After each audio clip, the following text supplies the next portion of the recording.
అనంతపురం జిల్లా రాస్తాడులో ముఖ్యమంత్రి వైఎస్ జగన్మోహన్ రెడ్డి చేపట్టిన సిద్ధం బహిరంగ సభలో విధి నిర్వహణలో భాగంగా ఆంధ్రజ్యోతి దినపత్రిక ఫోటోగ్రాఫర్ కృష్ణపై విచక్షణారహితంగా దాడి చేసిన మరియు అసభ్య పదజాలంతో దూషిస్తూ తీవ్రంగా గాయపరిచారు.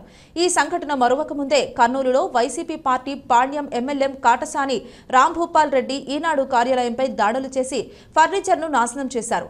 పాత్రికేయ కార్యాలయాలపై దాడులను తీవ్రంగా ఖండిస్తున్నామన్నారు.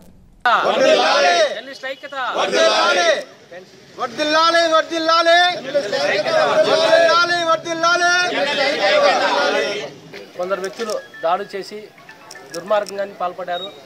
మొన్న ఆంధ్రజ్యోతి విలేకరులపై దాడి చేశారు. ఇలా రోజు ఏదో ఒక ప్రాంతంలో విలేకరులపై దాడులు చేస్తూనే ఉన్నారు.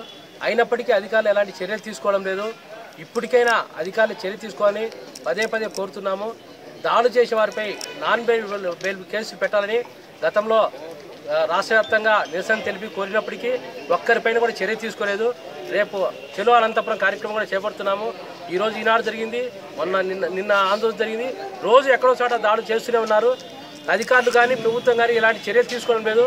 ఇప్పటికైనా ఖచ్చితంగా వారిపై దాడి చేసిన వారిపై కఠిన చర్యలు తీసుకోవాలని జర్నలిస్ట్ ఐక్యత వర్ధిల్లాలని కోరుకుంటూ సెలవు.